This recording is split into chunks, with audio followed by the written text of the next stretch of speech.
അഹുവിന് വാജിബായ സിഫത്ത് 20 എൻ പൊന്നുമക്കളെ പഠിക്കൽ വാജിബാണത്.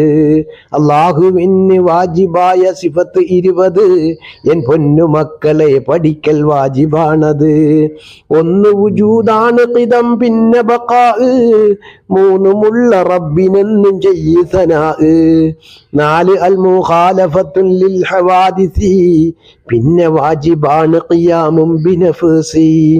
വഹദാനിയത്ത് ഖുദ്റത്ത് ഇറാദത്ത് ഇൽമു ഹയാത്ത് പിന്നെ സമഉ ബസർ പിന്നെ കലാമാണ് റബ്ബിനുള്ള സിഫത്ത് ക്കണം ലഭിച്ചിടുവാൻ നാളെ ജന്നത്ത്. ദാനിയത്ത് ഖുദ്റത്ത് ഇറാദത്ത് അൽ വഹദാനിയത്ത് ഖുദ്റത്ത് ഇറാദത്ത് ഇൽമു ഹയാത്താണ് പിന്നെ സമഉ ബസർ പിന്നെ കലാമാണ് റബ്ബിനുള്ള സിഫത്ത് പഠിക്കണം ലഭിച്ചിടുവാൻ നാളെ ജന്നത്ത്. വാജിബാണ് കൗനുഹു തആല ഖാദിറാ, കൗനുഹു മുരീദൻ വ കൗനുഹു ആലിമാ, കൗനുഹു ഹയ്യൻ വ കൗനുഹു സമീആ, കൗനുഹു ബസീറൻ വ കൗനുഹു മുതകല്ലിമാ. അല്ലാഹുവിന് വാജിബായ സിഫത്ത് 20 എൻ പൊന്നുമക്കളെ പഠിക്കൽ വാജിബാണത്.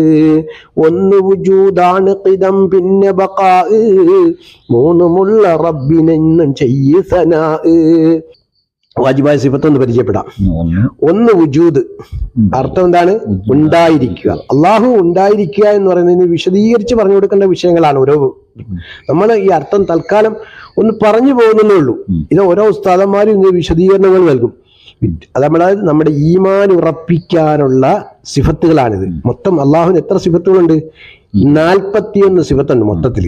അപ്പൊ വാജിബ് 20, മുസ്തഹീല് 20, ജായിസ് 1, അങ്ങനെയാണ് വരുന്നത്. അപ്പൊ നോക്കിക്കോ, 1 വുജൂദ്, 2 ഖിദം പണ്ടേ ഉള്ളവനായിരിക്കുക, ബഖാ എന്നും ശേഷിക്കുക. അള്ളാഹുവിന് ഉണ്ടാവേണ്ട വിശേഷണങ്ങളാണ് പറയുന്നത്. 4 മുഖാലഫത്തുൽ ഹവാദിത്തി സൃഷ്ടികളോട് വ്യത്യാസമുള്ളവനായിരിക്കുക. ഒരു വസ്തുവും കൊണ്ട് അള്ളാഹുവുമായിട്ട് നമുക്ക് സാദൃശ്യം പറയാനൊക്കത്തില്ല. 5 ഖിയാമും ബിൻ നഫ്സി നിരാശ്രയൻ. 7 ഖുദ്റത്ത്, 8 ഇറാദത്ത് ഉദ്ദേശം. എല്ലാത്തിനും അള്ളാഹുത്തിനുണ്ട്.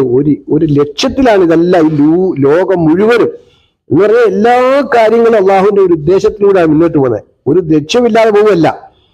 9 എന്താണ്? ഇൽമ്. 10 ഹയാത്ത്. 11 സമഅ്. ഹയാത്ത് എന്ന് പറഞ്ഞാൽ എന്താണ്? ജീവൻ. അള്ളാഹു തആല മയ്യിത്തല്ല. അള്ളാഹു തആല എന്നും